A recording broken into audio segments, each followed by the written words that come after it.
Hey, yo, what's the deal? Miss your boy Tag from Pro Wrestling Tag. You know what I'm saying? As of this recording, it is 4:09. Oh, yeah, I see that too. He turned back. I see that shit too, man. You know what I mean? That shit's right in front of your face too. Seeing a female with a nice fatty. You know what I mean? Like she had this satin blue green, pants on her and shit. You know what I mean? I'm walking on Myrtle and Adelphi. Like, god damn, that's nice. You know what I'm saying? Thing is, I don't like light skins. You know what I'm saying? Like I don't do the light skins. You know what I mean? It's dark skins for me. But anyway, you know what I'm saying? As of this recording, it is 4:10 p.m. You know what I mean? And I definitely want to make a second of the discussion video that I got for Sunday. You know what I'm saying? And I know I'm gonna piss off a lot of people with this. You know what I'm saying? Especially like these bum ass basement dwellers. You know what I mean? Who get like all fucking sensitive, because I speak on their favorite indie bullshit. You know what I mean? I speak on the indies. I tell the truth about the indies. I don't give a single flying fuck. Even though I like the indies, but I don't love the indies. You know what I'm saying? And I think the indies kind of, it kind of hurt the business in a way. Not per se, because it's really not the wrestlers' fault. What it is that it's the fans and the internet that hypes these motherfuckers up to the point where when they get to the big leagues, it's hard to a lot of them fail in the mainstream, right? And so you're seeing that. You know what I mean? You're clearly fucking seeing that. You're seeing that with someone like Will Ospreay. You know what I'm saying? Where in AEW, everyone was hyping him up as, the great hope. And then, he has failed. On the mainstream, he has failed. You know what I'm saying? Because he still has that indie mindset on him. And listen, great wrestler, but he's a spot fest guy. You know what I'm saying? He's a spot monkey guy. And a reason why a lot of these guys fail, right? A lot of the indie darlings fail in the mainstream is because it's hard for them to adapt from the shit that they learn all the way to, one of the big companies, especially mostly WWE. You know what I mean? When you're not taught how to work on promos, when you're not taught how to work on gimmicks and stuff, that's when it becomes a huge detriment. You know what I'm saying? And I've seen a lot. I've seen a lot of these dudes fail. A lot. You know what I'm saying? I've seen a lot of these indie darlings fail. Now, I mean, they fail like a fucking test. And it's downright sad. And I see why WWE makes, developmental programs. I see why they do it. I see why. Because it's, and people can get mad at this all they want, but not only they teach you, the wrestling part of the business, but they also teach you how to do promo class, and to create a gimmick and a character. You know what I'm saying? Which is something that a lot of these people, when they come into WWE, they can't adapt to. They can't adapt to. You know what I'm saying? When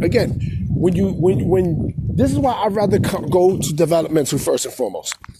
You know what I mean? Because at least I'm building up character. You know what I mean? At least I'm building up, I'm building up, a gimmick. I'm also learning how to wrestle too. You know what I mean? I'm definitely learning how to wrestle, but, first and foremost, I'm learning how to create a character and stuff because, that's what's going to matter in the mainstream. And this is why a lot of the indie companies fail. Not indie companies, a lot of the independent wrestlers fail. Oh shit, 2 dogs going at it. A lot of the indie wrestlers or the indie darlings fail. Because when they get into the mainstream, they're always going to be stuck. They're going to be stuck with that label of indie darling. Indie darling. Basically, you are putting and yes, you know how to work. All right, great. You know how to fucking work. But you are putting a ceiling into your potential if you are labeled an indie darling. I'm surprised that none of these guys take acting class and speaking class and such because, to create a gimmick. Because get the fuck out of my way, squirrel. I see a squirrel in the ground. Because that would help them, in the long run. You know what I mean? Instead of just relying on just pure wrestling and stuff, because again, like, you just never fucking know. And yes, there have been people who have made it through the mainstream.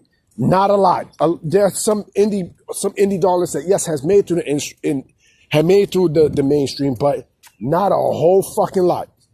Not a whole lot. The main one who I could think of is CM Punk. Punk is the main one who I could think of who became a household name, that broke through the mainstream. He's the main one, He's definitely the main one. And nobody else, not Bryan Danielson, not Sami Zayn, not Kevin Owens, it's been CM Punk. And that's a rare commodity.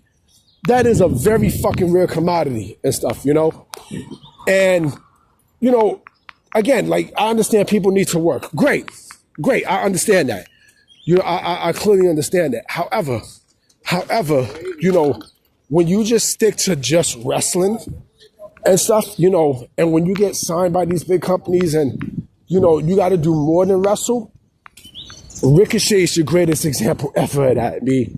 You know what I mean? He's your greatest example ever. And people could say, "Oh, this is why AEW was created because, they don't have to rely on talking stuff." Yeah, the fuck you do, because you are on national TV.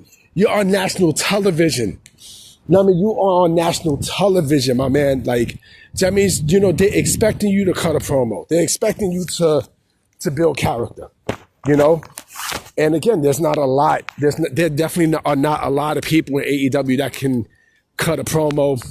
You know what I mean? Like, you got people who, who they fail to take these promo classes and everything else, and, this is why they fall on the wayside.